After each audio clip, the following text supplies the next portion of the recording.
Meu nome é Robson Canuto, eu sou doutorando do programa de pós-graduação em Arquitetura, Tecnologia e Cidade da Unicamp,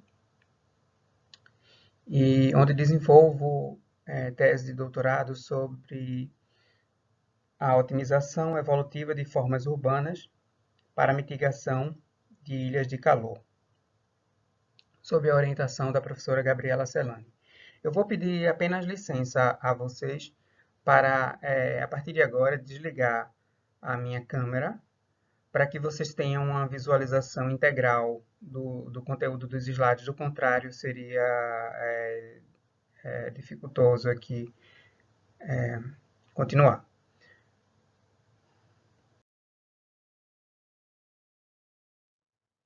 Eu vou iniciar com uma breve introdução.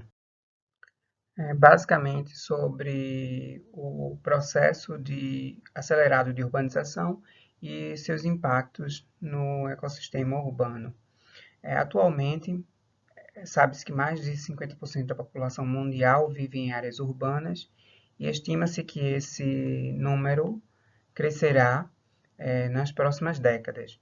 E para sustentar esse crescimento constante, as cidades estão continuamente expandindo e adensando suas estruturas, com impactos negativos no ecossistema urbano.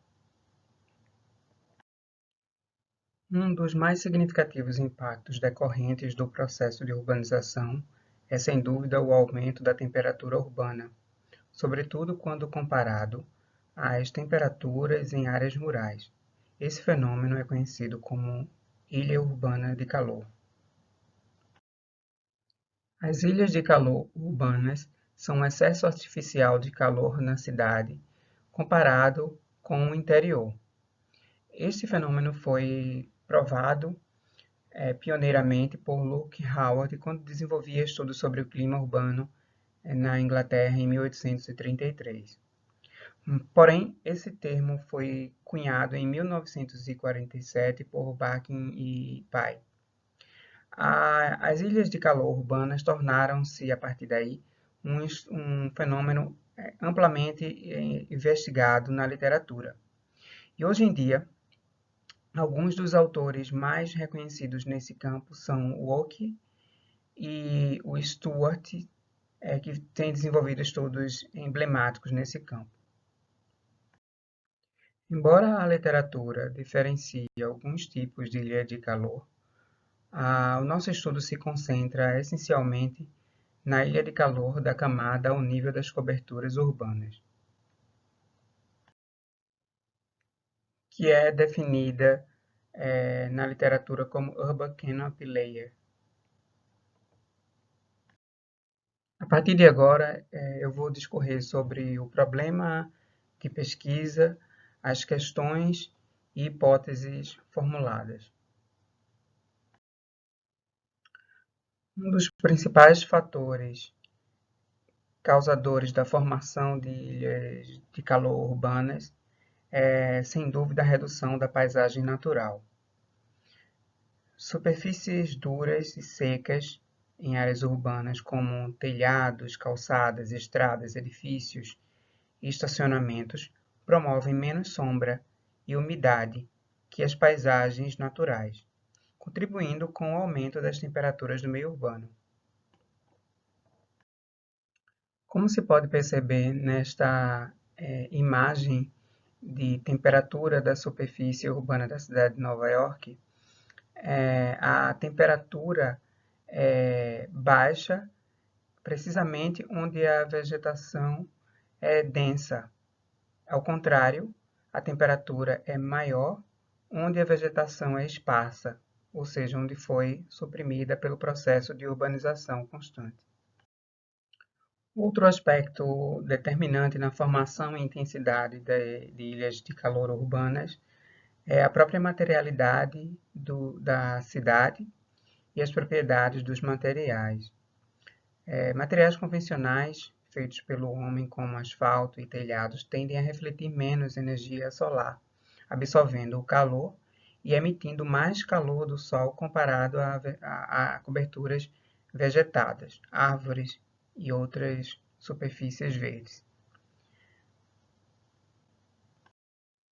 A geometria urbana também é um aspecto crucial. As dimensões e os espaços entre os edifícios, dentro da cidade, influenciam o fluxo de vento e a habilidade dos materiais urbanos de absorver e liberar energia solar.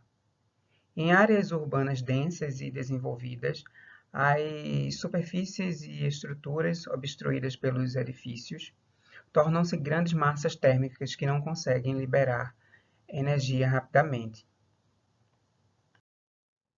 Além disso, cidades com ruas muito estreitas e edifícios altos tornam-se cânions urbanos que bloqueiam o fluxo de vento que ajuda a refrescar as cidades.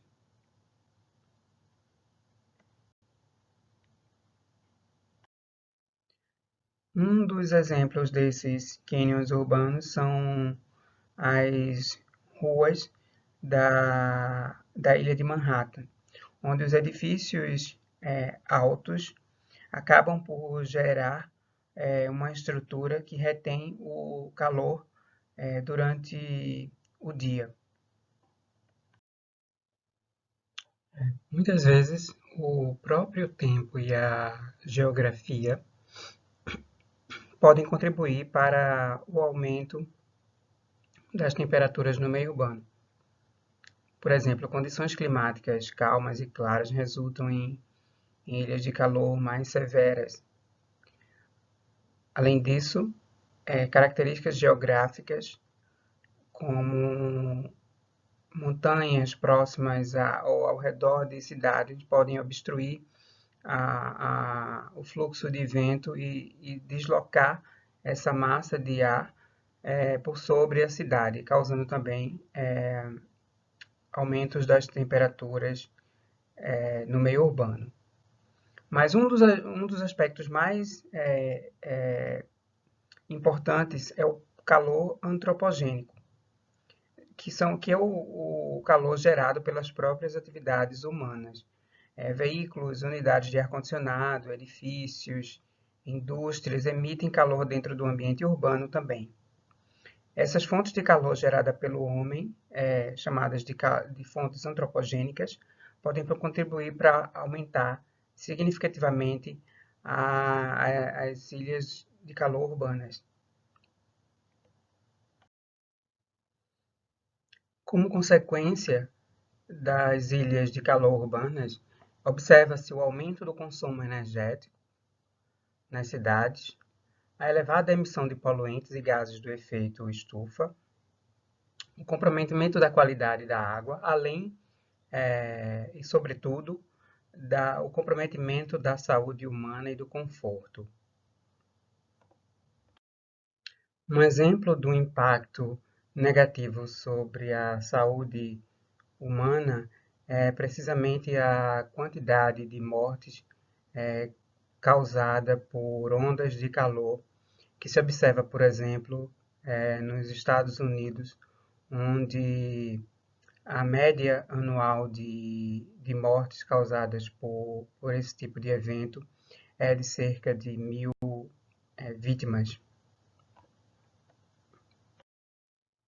Esses eventos têm contribuído para o aumento da vulnerabilidade da população urbana a ondas de calor, e em função disso, muitas cidades têm desenvolvido índices de vulnerabilidade ao calor, baseado em métricas de exposição, sensibilidade e capacidade adaptativa da cidade em responder a esses eventos, né?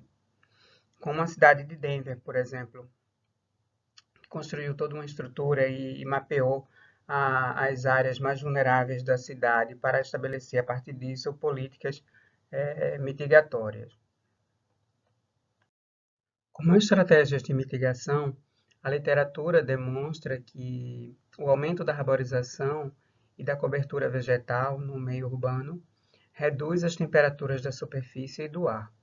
Além disso, a introdução de camadas vegetadas nos telhados e coberturas dos edifícios promove a redução das temperaturas da superfície e do ar circundante por meio da evapotranspiração.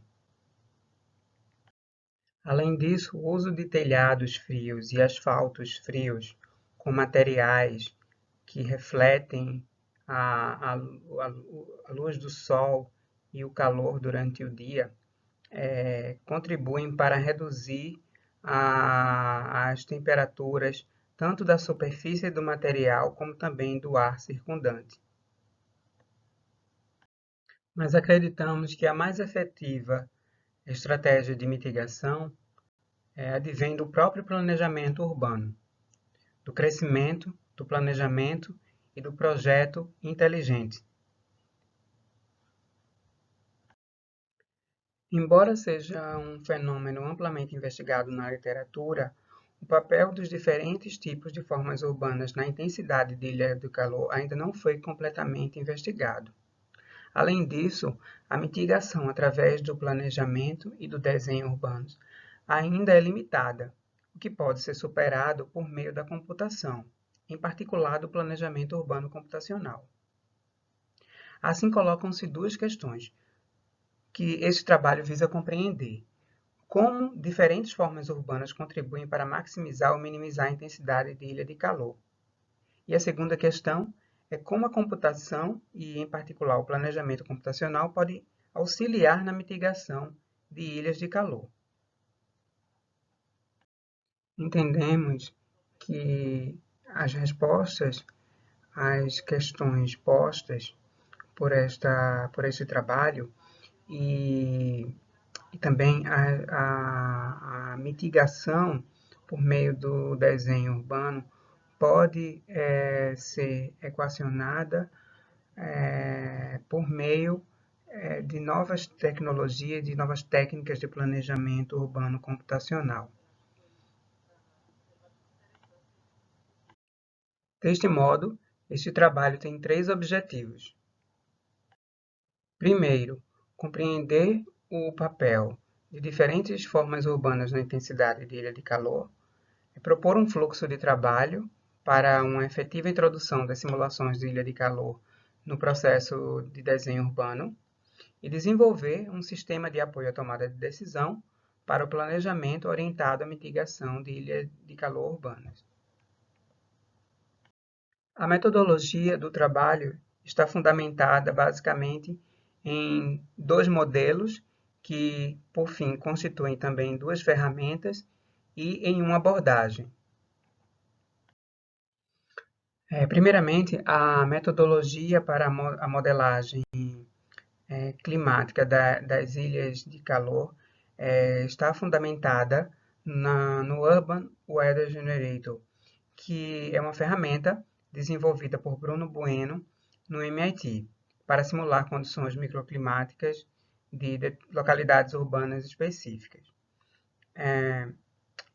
Basicamente, esse modelo funciona da seguinte forma: extrai-se dados de estações meteorológicas dentro das áreas urbanas e fora das áreas urbanas, basicamente nas áreas rurais, e a partir disso se computa a diferença de temperatura observada ao longo do ano, ao longo de meses ou mesmo durante o dia.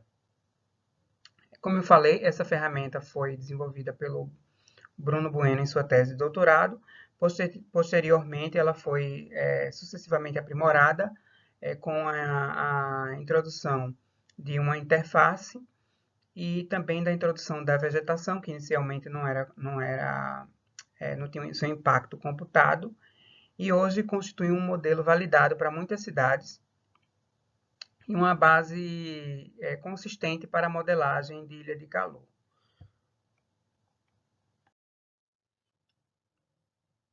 O segundo modelo é o Intelligent Framework for Resilient Design, Infrared, que oferece dois modelos de Deep Learning para análise microclimática. A vantagem dessa ferramenta é que, quando comparada a métodos convencionais de simulação baseado em cálculos, a velocidade que ele permite de gerar essas simulações é extremamente avançada, rápida. E pretende-se utilizar aqui o modelo para radiação solar, a ventilação e as horas solares. O infrared foi desenvolvido pela equipe do City Intelligence Lab, com sede no Austrian Institute of Technology, onde atualmente desenvolvo um período de sanduíche como pesquisador visitante lotado nessa instituição. A abordagem metodológica é inspirada nos trabalhos dos professores Leslie Martin e Lionel Martin, com diversos experimentos com formas urbanas genéricas. Primeiramente, realizou-se experimentos com as formas previamente elaboradas por Leslie Martin e Lionel Martin. Posteriormente, experimentos com ensaios realizados por Carlo Ratti, Hayden Stimmers, da Universidade de Cambridge, e experimentos com 16 diferentes tipologias de formas urbanas arquetípicas propostas. Aqui estão alguns exemplos de ensaios realizados por Leslie Martin e Lionel Martin nos anos 60 e 70, que constitui basicamente o experimento 1. Posteriormente, o experimento 2, com uma ampliação desse repertório proposto em ensaios desenvolvidos por Carlo Ratti, Hayden Stimmers.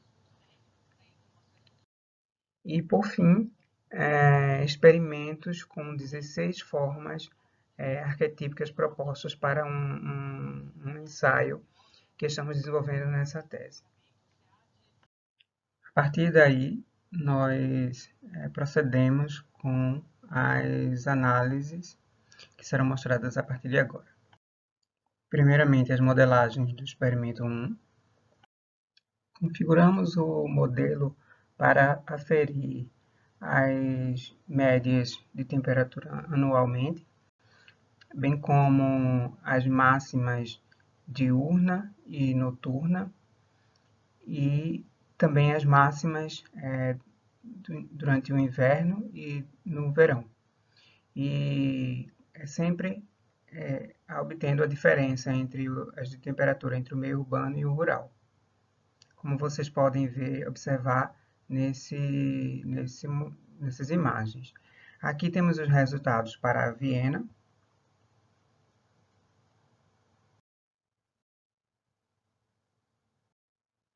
E aqui os resultados para Campinas. Os resultados para ambas as cidades demonstram que o edifício pátio promove uma maior elevação da temperatura em comparação com as tipologias de rua e pavilhão. Em seguida, procedemos com o experimento 2, baseados nos trabalhos do professor Carlo Ratti e Hayden Stimmers. Do mesmo modo, obtivemos os resultados para as cidades de Viena e de Campinas, como vocês podem observar nessas imagens.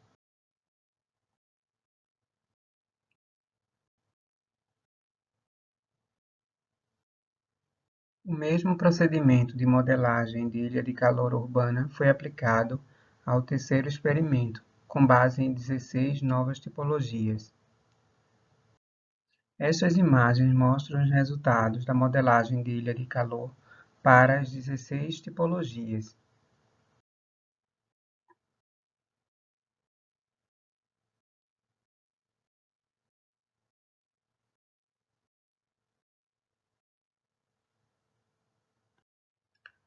Neste momento da pesquisa, estamos elaborando correlações entre os dados extraídos das modelagens climáticas e os dados de densidade e forma para podermos desenvolver interpretações acerca dos resultados. Paralelamente, realizamos diversos ensaios para aferir em que medida as diversas formas urbanas afetam o desempenho em termos de ventilação, radiação solar e horas solares, como vocês podem ver nas imagens a seguir.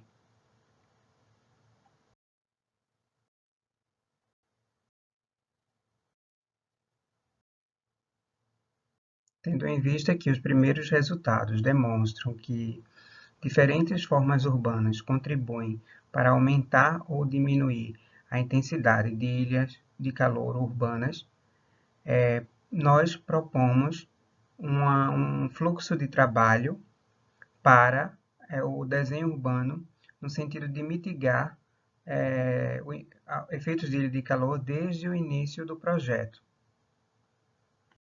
Esse fluxo de trabalho constitui de três etapas: o projeto, por meio do design generativo e paramétrico, com as ferramentas Rhinoceros e Grasshopper. Em seguida, a avaliação com o Urban Weather Generator e por meio do Dragonfly, que é uma ferramenta paramétrica também, e o Intelligent Framework for Resilient Design, o Infrared, e a otimização evolutiva multi-objeto, que pode ser elaborada por meio da ferramenta Wallace. Esse fluxo, através dessas três etapas, constitui uma proposição de um processo de desenho urbano para a mitigação de ilhas de calor urbanas desde o princípio do projeto. Como forma de aplicação, estamos implementando este fluxo de trabalho a uma proposta urbanística. São desenvolvidas duas propostas urbanísticas, uma para a cidade de Viena e outra para a cidade de Campinas. Com relação à avaliação, os dados obtidos pelas modelagens climáticas são correlacionados aos dados de densidade, permitindo uma avaliação mais precisa do impacto das geometrias propostas.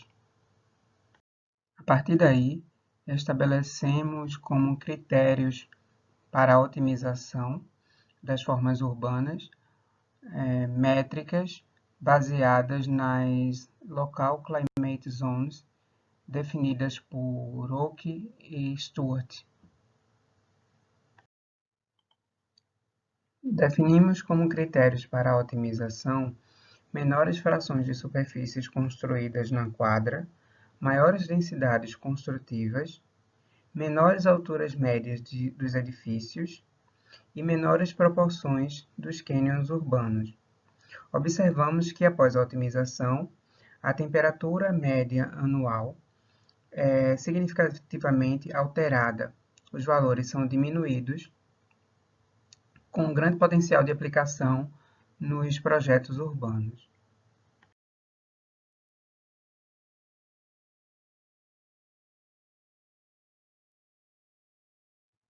Por fim, apresentamos uma ferramenta de apoio à tomada de decisão que está sendo implementada e que pode ser empregada em outros projetos urbanos.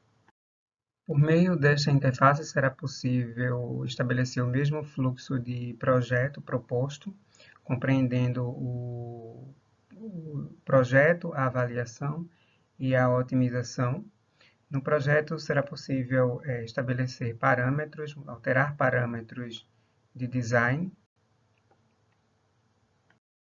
No que concerne à avaliação, será possível avaliar tanto as tipologias propostas como as propostas urbanísticas em sua totalidade. Gráficos serão automaticamente apresentados na medida em que as formas urbanas são alteradas. Isso permitirá uma avaliação praticamente imediata dos cenários propostos e, por fim, ainda estamos implementando a fase de otimização, que ainda não faz parte da ferramenta, mas que é um dos aspectos que serão